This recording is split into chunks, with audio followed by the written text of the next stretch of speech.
Hey everyone, it's Shawn McBride. Welcome to another edition of Best in Events. We're talking about reimagining event planning, really thinking about different ways to do stuff. Obviously, with COVID, the changes, the legal restrictions, the changes in the attitudes of your attendees with respect to risk and willingness to travel, a lot's changed. And we've talked a lot on this show about virtual events, blending them with events. And today we have Cindy Lowe joining us. She has an amazing concept around her business, which we'll jump into here in a second. And we're going to get some insights for you about different things you can do to reimagine your events and kick them up to the next level. Joining me, as usual, is my regular co-host, Deirdra Watson. And let me pop both of them up on the screen for just a second to say hi. Hi, Deirdra. Good afternoon. How is everyone today? Good. So, folks, if you're watching live, watching the recording, drop us a comment. Let us know you're out there and what you're doing in the events world, and maybe some topics you want us to cover in the future. Cindy, why don't you tell us a little bit about Red Velvet Events and what you guys are doing? I know I was saying I liked your website already, and I know you have a refresh coming. So why don't you tell us a little bit about where you guys are now, and then we'll jump into kind of practical tips for our attendees on how they can think differently about the future of events. Thanks for having me, both of you. So Red Velvet Events is a boutique creative events agency headquartered in Austin, Texas, but especially now with virtual, we can pretty much go anywhere, we can help our clients with any problems that they might have. Our focus is definitely strategizing on getting people together, whether that be in person, hybrid, or over digital experiences. We want to make that fun and not painful, and also have some ROI behind it. So that's usually where we lead from when we do events and activations. Awesome. Well, that makes a lot of sense and smart strategy. So tell us kind of what you've seen, right? We talked a lot before we got on camera, before we went live. We were on camera with each other, but before we went live, you were talking about the fact a lot has changed due to COVID. So what have you seen, for your business and for the industry? So, anyone that has, gone to a bar or a concert or even a conference, they already know that all those have been canceled. For us in the US, March was definitely what I call D-Day. March 6th for us specifically, because the city of Austin deemed South by Southwest was no longer going to happen in our great city. And that is one of our larger a week worth of events. From there, for us immediately as a team, we had to figure out and decide how we were going to stay in front of our clients and how we were going to help them, again, still do their sales and marketing engagements. So some of them were very quick to help allow us actually to do virtual and digital experiences, while others kind of postponed or waited and said, let's just push it out. And unfortunately now, fast forward to, today, September 3rd, sorry, I'm a day behind. September 3rd is that a lot has changed. In fact, we lost all of our in-person events for the remainder of this year because of COVID-19. And it's really disheartening. Looking back, I was counting out how many programs actually canceled in the last 7 months. And the number of programs between March and the end of May, the cancellations, exceeded our total number of cancellations ever in our lifetime, which is almost 18 years. Yeah. So that's pretty painful. Oh, definitely. That's been an industry-wide problem, right, Deirdra? Oh, yeah, for sure. Left, right, and center. I've even heard of events going into first quarter of 2021 being canceled because they're too uncertain at this point as to what's going to happen. And this is worldwide. This is not just US, Canada. This is a worldwide issue in the events industry. Well, and what was interesting is because we did have some global clients coming to South by Southwest, I could feel it a little bit in February, but in my head, I was thinking, those programs that couldn't happen in Europe are going to happen in the US. So I was actually planning to figure out how we could accommodate them, knowing that we would have to adjust to a location change. I had no idea, of course, none of us did, that it was going to affect us all globally and that there would be mass cancellations everywhere. Yep, exactly. And that was the one thing we've heard from a lot of people as we got into the situation was this thing was not just a regional thing. I think a lot of people had kind of contingency plans. Okay, well, we have a conference plan in this city or that city, and if something happens in this city or that city, we can move the conference, or we'll delay it a couple of weeks, or a hurricane, tornado, kind of the types of things we typically think about. And nobody had contingency plans for the whole world might shut down for a year, 2 years, whatever this might be. So it's a massive change. Deirdre and I were talking to our guests the other day about the fact, now a lot of people try to wait this out. Now it's becoming pretty apparent that you can't just you have to do something. Well, let me put it this way. If you rely on sales, you can't. That's the number one guiding principle. If you have a huge, safe nest egg, great. But if you actually need to engage with people, you cannot sit on the sideline. Exactly. So what do you recommend? What are you telling people to do now to kind of get out there and jump back into the game? So first, I always ask them, as we think about your digital experience, I need to know, when we actually come out of this pandemic, are you planning to keep it? Because there are two ways to go about, in my opinion, the digital world. You can either go ahead and plan so that it is a community effort. And then that way, when we come out of this, you still live in that, like there's still this digital environment, but you're in person. The reason why people would pay to go and fly to it is because they now finally get access to you like in person. And there is pent up demand, FYI. I have no doubt about it. Oh yeah, for sure. And then the second though, is if they just need to engage and just have that conversation, then you know what? We need to decide what's the investment look like, because the investments on all the virtual platforms vary quite a bit. And depending on if they're a corporate client, an association client, or a small business, they may not be ready to invest that kind of capital in that digital world. So kind of having to go backwards and figure out what are your priorities, your budget, so that we can build you the solution that's going to last you at least through the next 18 months, if not longer.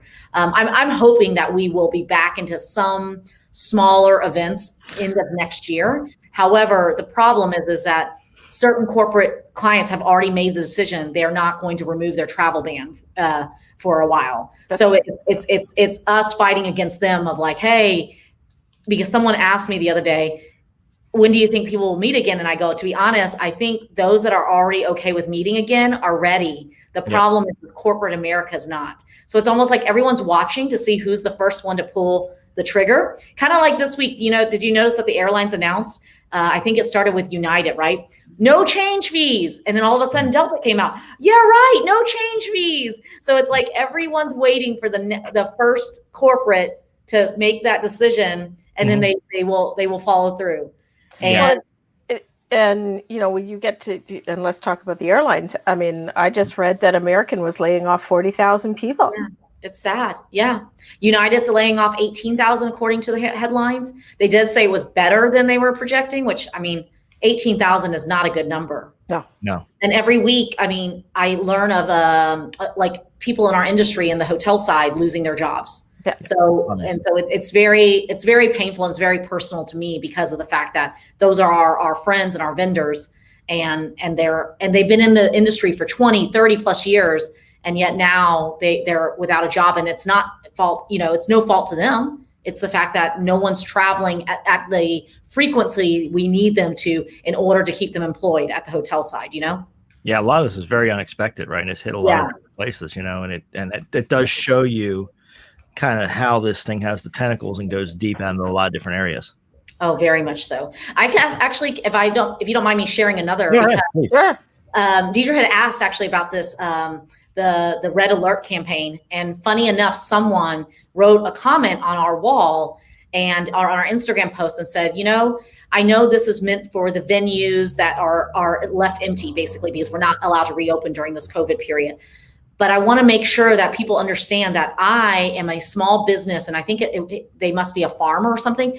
And I usually rely on the farmers markets, but because these events are not allowed to happen, I am no longer seeing the revenue stream as well. So it's like it's not just our industry. There is a trickle effect, and all these other people that benefit from events are not seeing any revenue stream as well. So that's why I think people have to understand how big and global this problem is right now. Yeah, I think that makes sense, right? I mean, it's like everybody's in this, and like you say, it's an industry-wide thing. And of course, events kind of build off each other, right? We have a lot of events where people travel to similar events and they meet each other every quarter at different events that are all interrelated. And all that's just dead in the water right now. Yep. Well, and I will say, oh, go ahead, Deirdra. Yeah. I was just going to say, and the residual income to communities and cities from events, that's huge, because of course nobody's coming into town to do retail. I've got a friend that works in theater. They don't even know when the theaters are going back because of it. And I'm in Canada, so our border is closed to the US. Yep. You know, and it makes it really difficult because you can't bring up a Broadway show to Canada. Correct. Because the border's closed. Correct. Well, and then furthermore, did you know that the US was actually one of the #1 suppliers for incentive trips to Europe? And because we're not welcome there right now, they're hurting as well. So even though they reopened their borders to local Europeans, but we were actually the big spenders that would go over there for incentive trips. So that's why I said this is going to be a problem worldwide. And you know, as much as that doom and gloom, though, I do want to, you know, shed some positive light on this, is that there's still ways to meet. And if you have not, again, explored how digital can be done in your favor, the biggest thing that has opened our eyes is, again, the doors. There are no borders on digital. As long as you understand the technology, as long as you're willing to invest in it, as long as you're willing to even experiment in it, you can actually reach people way beyond your normal borders. So it's actually kind of neat that I'm talking to people in Europe and in China more frequently now than when I was doing live events, even though we were a global company.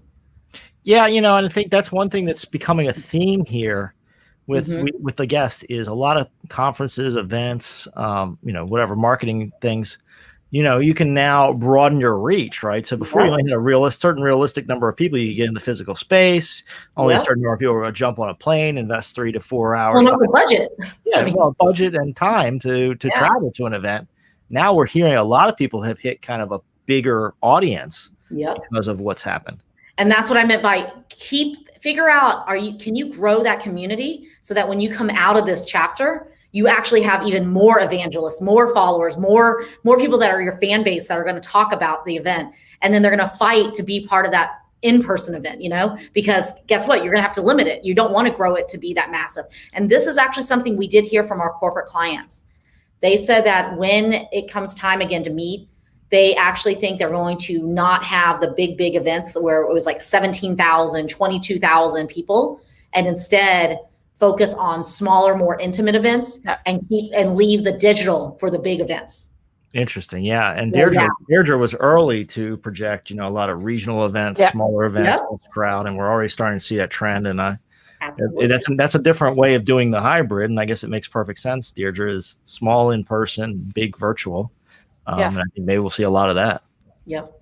Yeah. So let me ask you, you know, Cindy, what are you doing with some of your clients to engage them in the digital side? Because you know, I've got a few, and it's like, well, we could do this. Oh no, I don't think I want to. You know, so you know what I'm talking about. Oh yeah. So first, figure out who your audience really is, and if your audience is all over the map, I would encourage you to actually break them up so that you can almost categorize them, if so to speak. So for example, we actually recently did do one for just our corporate clients, and we decided to go ahead and mix in a few nonprofits and associations into the mix as well, because we thought they would enjoy hearing the other side of how they worked.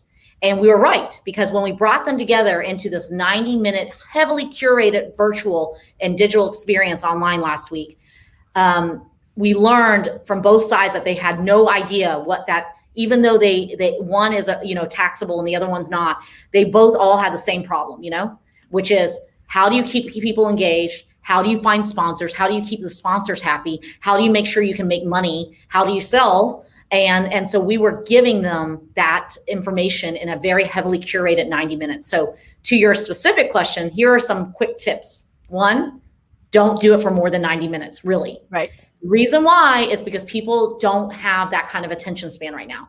If you are going to go longer than that, then you either need to really make some sort of dedication to either film, producing it well so that it's almost like a movie, like a sitcom. Did you know that sitcoms, usually the 30-minute sitcoms with commercials, is 22 minutes long? 22 minutes, yeah. Yep. So that is also key. So what we did is we decided to take all that information, and for our 90 minutes digital, every 10 to 12 minutes, we changed up the routine of how we were delivering the message.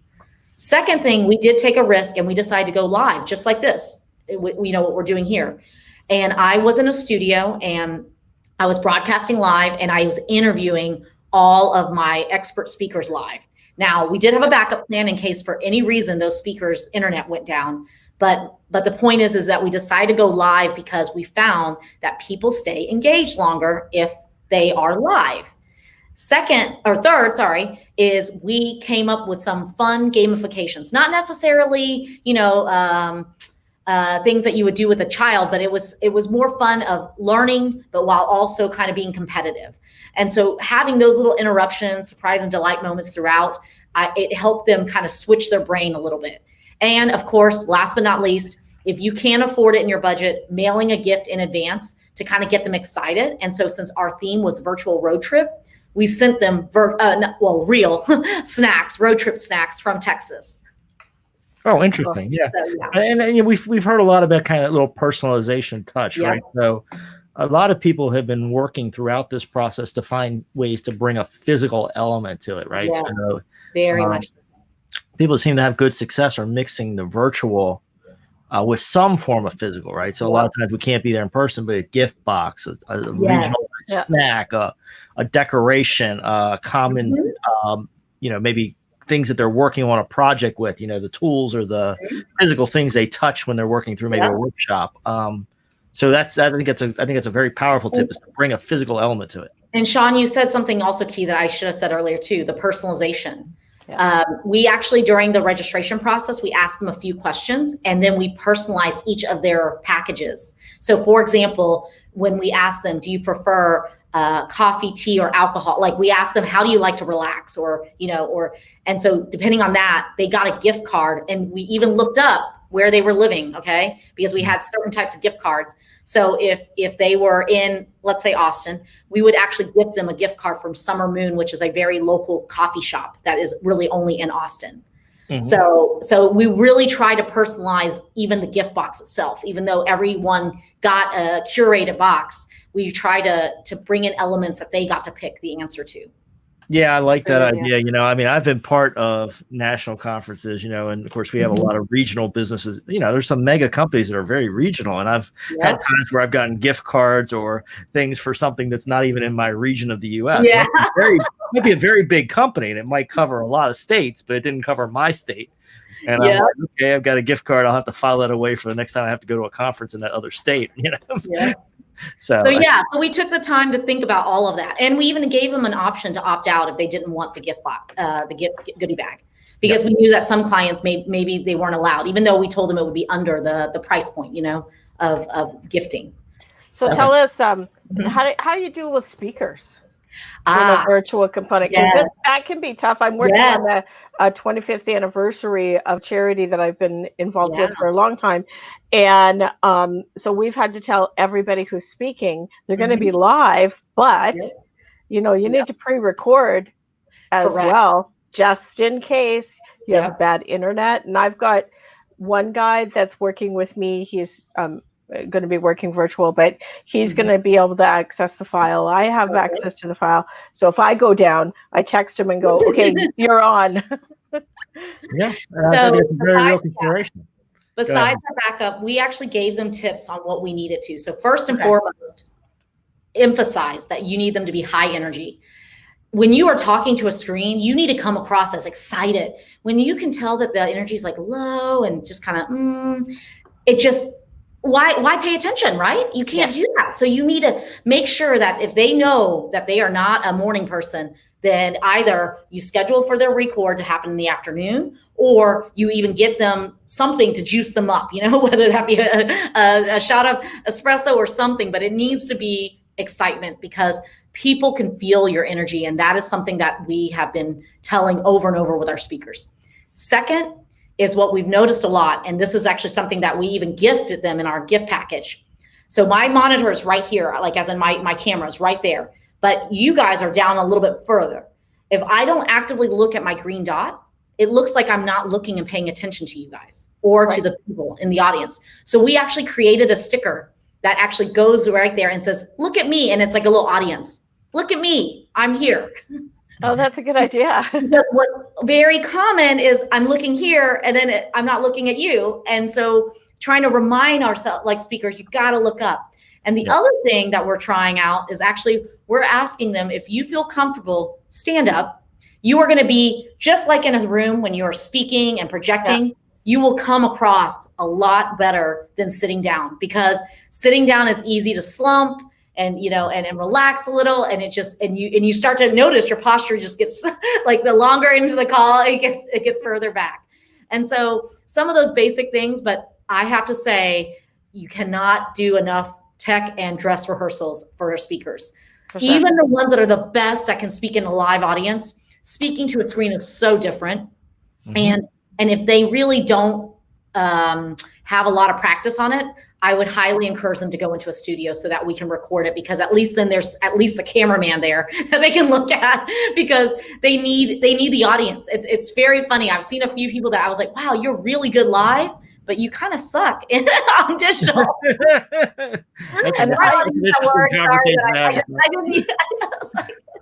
I usually recommend that make sure you have the proper lighting. Yes, that is a great tip. Yep. Yeah. Yeah. Oh, and the other thing I should mention to you too is that for our last speaker ones, we actually did ask them what they were using to making sure that it was the highest quality camera. And if we needed to ship them one, we would do that at our cost. So because an iPhone actually does really good quality, believe it or not, if you have an old laptop, you know?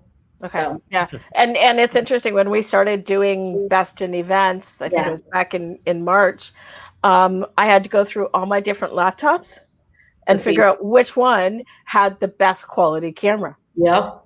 So that's the only one I use at this time, because it is the best one. And I use my iPhone when I got a problem with my laptop, but you got to make sure. And what is their internet capabilities? Yes. Because if you have a bad bandwidth, and every once in a while we get it, that, you know, your calls are going to be choppy.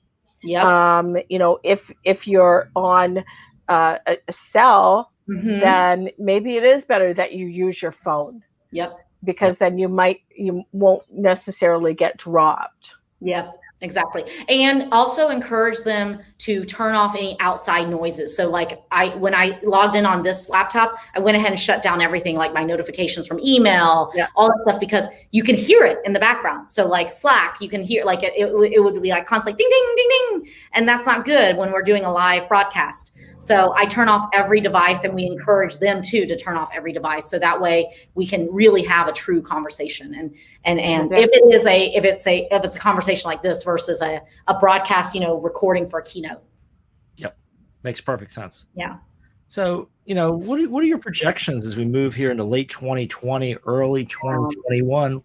Where do you see things going? You know, now, you know, we're just in this interesting time where people have been out of it for a bit. A lot of events have been shut down. Like we talked about earlier, people are feeling the pressure. So where are things going? So this is my prediction as of September 3rd, 2020, because let me tell you, I literally have to update this about every 10 days. And I have never felt more exhausted as a business owner. None of us really know. Okay. We can only know what patterns I see. Okay. I can definitely tell you, because we deal with corporate America. So meaning that is our number one, like we don't do any social events, weddings, or that kind of stuff, but our corporate meetings, they are not coming back in person this year. We thought there might be a chance to do like an in-person corporate holiday party in December, but because the clients we deal with are larger, like meaning they're in the 400, 500 and up range of employees, they just didn't feel comfortable. Even if we decide to like move them to a stadium to do everything outside and safe distance, they didn't feel it was appropriate. And right now, to be honest, the venues are not even allowed to open. So that's a double-edged sword too. if a vaccine really does come out, I mean, right now, a lot of people are predicting either right before the election or January 2021. Yep. I think it'll still take about 6 months before the corporations will pivot back into in-person, because they've already had to make a decision on their virtuals for January, February, and March. So, but here's where I will say that's been painful. A lot of those January, February, March, they have not made the decision as of today. And they all told me to come back to them in October and November to find out what the status is. And to me, that doesn't mean, is it virtual or not? Is it virtual or is it not going to happen? Yep. And the problem with coming back for a January event, the problem if you're given, the project in November, yes, that's not enough time. You have 2 months. Yeah, it's not to enough get time. together something, and that's extremely difficult. Even pulling it together in 3 months, correct, is tough. And I know that there's one of the articles that I recently read was there's a lot of companies that, not only are they reassessing their event, they're reassessing their business model. Oh yeah. So really looking at how are we doing business? What can we do it? Mm-hmm. How do we do it in a better way? And I think that we will certainly find that, there will be a lot more digital and virtual events. And, as you said, there'll be still continue to be that flying ban, but they're going to look at their budgets and going to go, okay, we did this event for $300,000 to $500,000. Yeah. For like 300 to 400 people, and now we can do it for this. Yeah. And I will say though that it will probably cost about the same. Yes, it will. Way more people, and the reason why it's still the same, you might be saving on the hotel fees and the travel, but you're going to want to reinvest that money, reallocate that money to the AV side, because I cannot emphasize enough, the production really does make a difference. I mean, just to give you some insight, our own marketing event, we did 2 of them. Our own internal team, spent over 800 hours preparing content, the creative, the digital, the communication plan, working with the speakers. I mean, that's a significant amount of time. So that's why I don't think 2 months is enough time. And here's another thing I should kind of put out there. If you have not already married yourself to a digital platform, actually know that some platforms have already stopped taking new customers because they don't have enough people to support all the sales. So they recognize what happened was at the very beginning and basically in April and May, they were lining up anyone that was willing to sign, click, sign. But then what happened was when the event went live, they weren't able to support them because their team was small. Right. And so then they realized, we now have a bad reputation for being this virtual platform that can't support, because they had never pressure tested. Again, there were so many new platforms out there. They never pressure tested. So they decided now this is the best way, is to control how many people can be on the system at once, And you truly got to do your homework in regards to who you're going to use. You don't want to use a company that's just come out of the gate and said, hey, we can do virtual events, because they've got to have the technology. They've got to have the staff. And do they have a studio component that they can utilize so that they've got someone that can engage like an MC or something like that? Because most companies just feel, we can use Zoom or whatever. Those might be the initial platforms, but you've got to have the infrastructure behind. Totally. And if you're, and I worked in television, so it's just like a great big television studio where you've got a whole bunch of different components where you're talking to a guy going, okay, you're on, you unmute, you've got 2 people that are total control of the event, or 3 or 5, whatever. So it's extremely important that people don't just go to, Dawn down the street. I can do your virtual event. I don't know if they're doing that. That's good. That's the good news. I don't think they're doing that, but I will say, do your homework and figure out what their maximum capacity is, because you'd be amazed. Some of the bigger companies are choosing some smaller platforms and they can't hold 100,000 logins at once. So you have to really make sure you ask all the right questions when you're vetting the platform. And also even your agency, you gotta make sure that you've chosen one that understands you and understands your goals, and making sure that they are thinking through all the steps and all the pieces, because everyone is treating it very differently. Yeah, and I think, speaking from the agency standpoint, I think that's one of the key things right now. That's been a hot topic that we just hit on here in 2020, which is, this tech space just expanded rapidly this year, right? There were virtual conferences, there were providers out there, but then suddenly everybody's needs and usage changed, and everybody's now out there vetting and learning these software vendors on a rush basis. It's really something to be very careful about.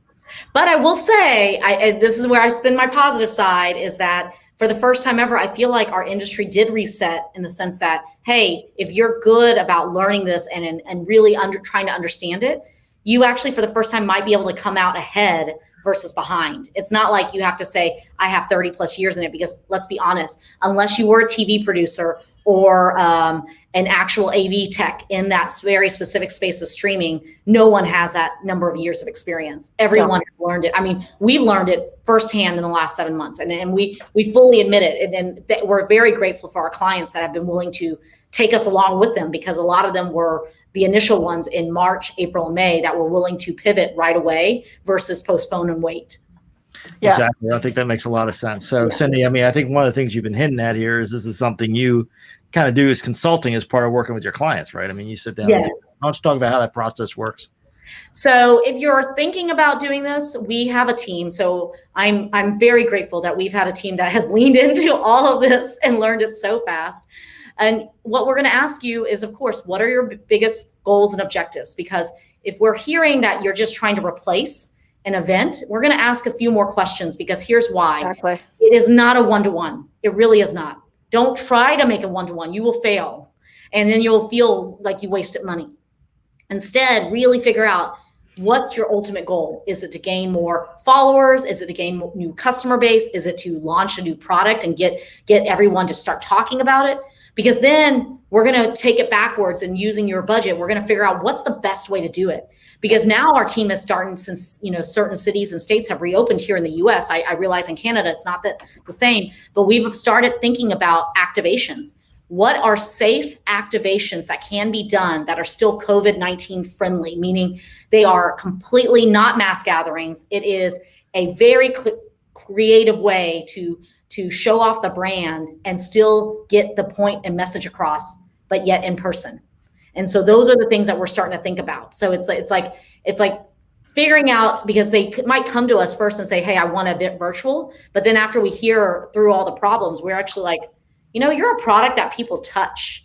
Would you consider this? Because there's other ways to reach markets. It's not, you don't have to do everything behind a screen right now. Okay. Love it. Yeah. I think that hybrid mix, and, we've heard people talk about having, a small event in person and having your speaker there live with a live audience. So you do get some of that interaction. You do get some of that back and forth, but you don't have to get 100 or 1,000 people in a space. Maybe 10 or 20 might be enough to kind of just get a different feel and energy going. I'll share one that I shared an example of yesterday to a closer group. And this actually might benefit the hotels if they're reopened. So I was saying, if you have a nonprofit group and they are trying to do a mass fundraiser, have you thought about partnering with the hotel and ask them, what would it cost me? Okay. So that I can sell that in-room in the hotel ballroom. We'll have the band and the MC, but we'll have physically distanced, but then we're going to sell the rooms for all the other guests. And when they buy that room, the food and beverage, will be brought to their room, and they're going to have the meal there. And then we're going to stream whatever's in the ballroom back up to the room, assuming that they don't have a balcony that I can look into, that can look right over the sound. So it's like working together and figuring out, how do we make this happen? Because there are so many ways to do gathering safely. I mean, I'm sure y'all seen the drive-in movie theater ideas right now. And then for us in Texas, because everything's so hot, we've been trying to do the stand-up paddle boarding, and then also watching a movie out on the lake. And so it's like, to me, I was like, okay, now how can we do this in a hotel? And I thought, what better way than to do a streaming awards or some sort of gala and partner with the hotel, so that way you can sell that package that way. So you're safe in the room, food is all being delivered separately, you don't have any, no one's touching anything, and you get to watch it all stream on the TV and yet celebrate together, Yeah, and I think outdoor space obviously becomes a big Yes. thing, and that brings a whole new planning contingency in it. But for the nonprofit that I'm running, we are actually looking at an event. We're looking at an outside dinner right now because that's the way to go, right? Like, don't do dinner inside. Take people outside, get them in the open air. Of course, now you got to think a little bit about weather. Do you tent it, or what do you do in case it rains? But it's saying, how do we make it happen, right? Yes, exactly. Don't just say no. No, and you can't. I mean, even when I had to pivot with my own wedding, my venue canceled. We were 100 people. I bought 2 event tents for my yard. I rented 2 54-inch tables, and the rest were all deuces.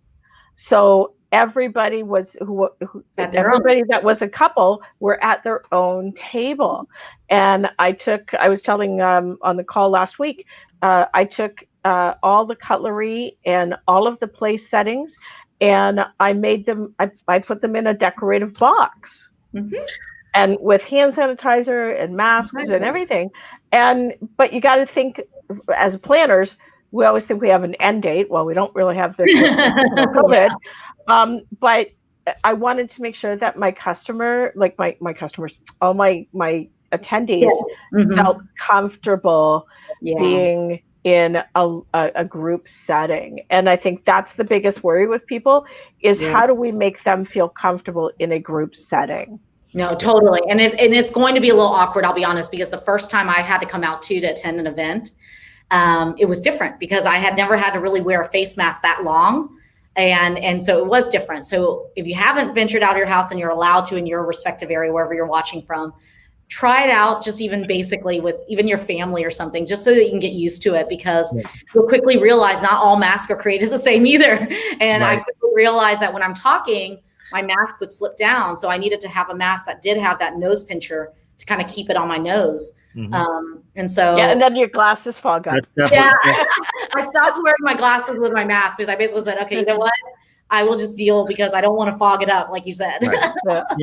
And I think that's the testing. And I will tell you too, and this is maybe a little bit controversial, but there's a whole group of people out there that are looking to do events. And I've talked to these people, and they're just like, look, I'm tired of it. I'm just going back to life as normal.